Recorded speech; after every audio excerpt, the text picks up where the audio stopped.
Numerical solution of ODE के class में numerical solution of ODE ordinary differential equation में next method है रंगी कुत्ता मेथड। ठीक है, तो इसमें से इसके फर्स्ट ऑर्डर, सेकेंड ऑर्डर और थर्ड ऑर्डर जो कॉमन रहता है इसको, है ना, जो फोर्थ ऑर्डर रंगी कुत्ता मेथड है ये ज़्यादा यूजफुल है और ज़्यादा यूज होता है, मोस्ट कॉमनली यूज होता है। और ये पेपर में आया भी है, इसका डेफिनेशन लिखने को आ जाता है, फॉर्मूला लिखने के लिए यहाँ पर वर्किंग रूल्स या फॉर्मूला। तो सपोज dy बाई dx को एक फंक्शन दिया हुआ है जो कि x और y का कॉम्बिनेशन है, और इनिशियल कंडीशन जो कि ये गिवन रहेगा क्वेश्चन में ही y of x 0 equal to y 0। x के इनिशियल कंडीशन के लिए y का जो वैल्यू है वही कहलाएगा उसका इनिशियल वैल्यू। तो सबसे पहले कैलकुलेट करेंगे सक्सेसिवली, है ना, अप्रोक्सीमेशन में, है ना, फर्स्ट अप्रोक्सीमेशन, सेकंड अप्रोक्सीमेशन, ऐसा करके। तो पहला k1 निकलेगा जिसका फॉर्मूला है h और f x0, y0। अब ये h कभी कभी क्वेश्चन में दे देता है तो फिर अपन निकाल लेंगे। ठीक है, k2 hf x0 plus 1/2 into h y0 plus 1/2 k1, पुराना वाला। ठीक है, यहाँ पे आ जाएगा, इससे k2 निकल जाएगा। k3 के लिए फॉर्मूला है, डायरेक्टली फॉर्मूला हमको याद रख लेना है, h x0 1/2 h और यहाँ पर k2। ध्यान रखना है k4 वाले में यहाँ 1/2 नहीं रहेगा और यहाँ रहेगा। ठीक है, तो x0 प्लस h और y0 प्लस 1/2 k3। अब ये जो k1 k2 k3 k4 निकल जाएगा, उसके बाद हम लोग फाइनली यहाँ पर निकालेंगे k के लिए फॉर्मूला है 1/6 k1 2k2 2k3 plus k4। अच्छा सॉरी, यहाँ भी y0 प्लस k3। ठीक है, अब ये जो निकल गया k1 k2 k3 k4, इन सभी के लिए हम लोग फाइनली कंप्यूट करेंगे क्या, k।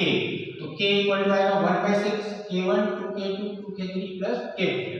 तो रिक्वायर्ड जो लास्ट में सॉल्यूशन होगा वो क्या होगा, y1 इक्वल टू y0, जो इनिशियल कंडीशन y का दिया था वो, प्लस k में हम लोग यहाँ से वैल्यू कंप्यूट करेंगे। फाइनली इससे जो है आएगा। तो हम लोग नेक्स्ट क्वेश्चन देख लेते हैं। तो क्वेश्चन दिया है यूजिंग फोर्थ ऑर्डर रंगी कुत्ता मेथड सॉल्व करना है dy by dx equal to y square minus x square y square plus x square, है ना।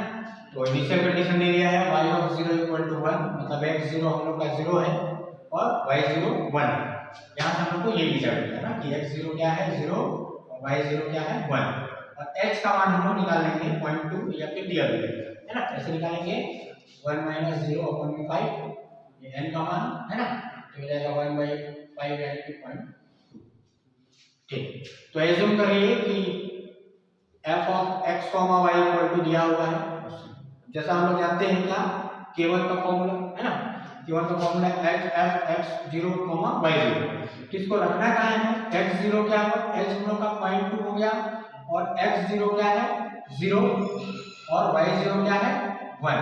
तो ये 0 और 1 हम लोग को यहाँ रखना है ना, ये जो दिया है हम लोग को क्वेश्चन उसमें ऐसा 1 का स्क्वायर माइनस 0 का स्क्वायर 1 का स्क्वायर प्लस 0 का स्क्वायर 1/1 यानी कि 1, यानी उस 1 के मान को यहाँ इनटू यहाँ रख देंगे तो आ जाएगा पॉइंट। अब ये 4 डेसिमल प्लेस हम लोग ले लिए फिर से, है ना, पॉइंट के बाद 4 डेसिमल प्लेस रहेगा। फिर k2 के लिए जो फॉर्मूला है h f of x0 plus 1/2 h और y0 1/2 k1 पुराना वाला 0.2 f ऑफ x0 कितना है, फिर से 0 प्लस 1/2 h यानी कि 0.2 कॉमा y0 कितना है 1 और 1/2 k1 यानी कि यहाँ जो वैल्यू है पुराना, तो इसको कैलकुलेट करने के बाद आएगा इसका 0.19672। अब k3 का जो फॉर्मूला है इसमें फिर से मान रखेंगे तो वही x0 प्लस ये तो सेम ही आएगा कि x0 का 0 प्लस 1/2 और h का मान 0.2, यहाँ पर y0 का 1 प्लस 1/2 k2 का मान ये पुराना मान k2, तो इसको सॉल्व कर देंगे तो आ जाएगा 0.1967। ठीक है, k4 फॉर्मूला जो है H F x zero plus H और वाई जीरो प्लस के थ्री। एक्स जीरो फिर से जीरो और एच यानी कि 0.2 कॉमा वाई जीरो 1 और के थ्री का जो मान दिया हुआ है 0.1967। इसको जब इस फॉर्मूले में रखेंगे मान यहाँ पे वाई स्क्वायर में, ये जो ध्यान रखना है ना, ये पूरा पूरा एक्स हो गया और ये पूरा पूरा वाई हो गया। तो यहाँ पर x के जगह पे इस पूरे मान को रख लेना है और y की जगह पे इस पूरे मान को रख के सॉल्व कर देना है। कैलकुलेशन में आ जाएगा 0.189। लास्ट में k की वैल्यू निकालेंगे तो k के लिए formula 1/6 k1 2 k2 2 k3 k4।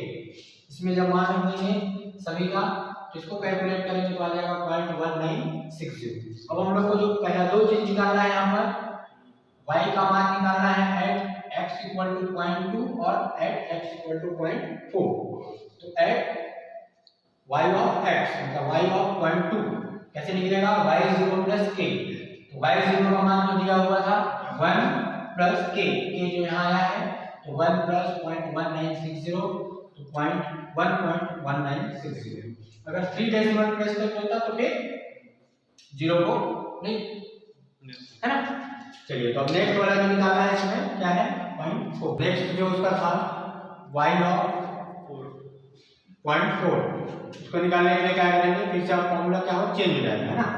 k1 equal हो जाएगा h f of x1 y1 हो जाएगा। जैसे वहां x0 y0 था, यहाँ पे x1 y1। तो x1 क्या कहलाएगा, x1 0.2 जो पुराना वाला x0 था वो नेक्स्ट वाले के लिए x1 हो जाएगा। और y1 वैसे ही जो हम लोग का पिछला वाला का जो मान आया है आंसर, है ना, y ऑफ 0.2 इक्वल टू 1.1960, यही कहलाएगा क्या y1। ठीक है। और h का मान फिर से 0.2 फॉर्मूले में मान रख दिए। अब ये जो आया f ऑफ x1 कितना आएगा 0.2 और y1 कितना है 1.1960। इसको हम लोग को कहाँ रखना है, फिर से इसी इक्वेशन में रखना है ऐसा। ठीक है, ऐसा रख करके हम लोग सॉल्व कर लेंगे तो ये आ जाएगा 0.9456 और 0.2 into 0.94 ये आ जाएगा 12891। ये हो जाएगा k1। सेम k2 निकालेंगे तो k2 के लिए फॉर्मूले में चेंजेस क्या आ जाएगा, f of x1 plus 1/2h, वहाँ x0 था और यहाँ भी y0 की जगह पे क्या आ जाएगा y1 प्लस 1/2 k1। तो x1 का मान ठीक है 0.2 1/2h और y1 यानी कि ये पुराना वाला 1.1960 प्लस 1/2 और k1 का जो मान आया है इसको सॉल्व कर देंगे क्या आ जाएगा k2। सेम वैसे k3 में x1 प्लस 1/2h और y1 प्लस 1/2 k2। तो x1 0.2 प्लस 1/2h यानी कि 0.2 कॉमा y1 यानी कि 1.1960 प्लस 1/2 और k, तो k2 ये 0.1795। इसको सॉल्व करेंगे आ जाएगा 0.1793 आ जाएगा। अब k4 h of function x1 plus h y1 plus k3 0.2 f of x1 का 0.2 और h भी 0.2 और यहाँ पर y1 और ये k3 का मान पुराना होगा 0.1793। इसको कैलकुलेट करेंगे तो आ जाएगा 0.1688। अब जो हम लोग को निकालना है k का मान, k का जो फॉर्मूला होता है 1/6 k1 2 k2 2 k3 plus k4। इन सभी के मान को यहाँ से रख देंगे तो जो k निकलेगा हम लोग का आ जाएगा क्या 0.1793। लास्ट में y of 0.4 y1 plus k, y1 का मान जो आया है 1.1960 प्लस k यानी 0.1793। इसको यहाँ रख देंगे, ऐड कर देंगे, यही हो जाएगा हम लोग का फाइनल आंसर। तो ये था रंगी कुत्ता 4th ऑर्डर, है ना, इंपॉर्टेंट टॉपिक है, इससे क्वेश्चन आता है। ठीक है, लाइक एंड सब्सक्राइब।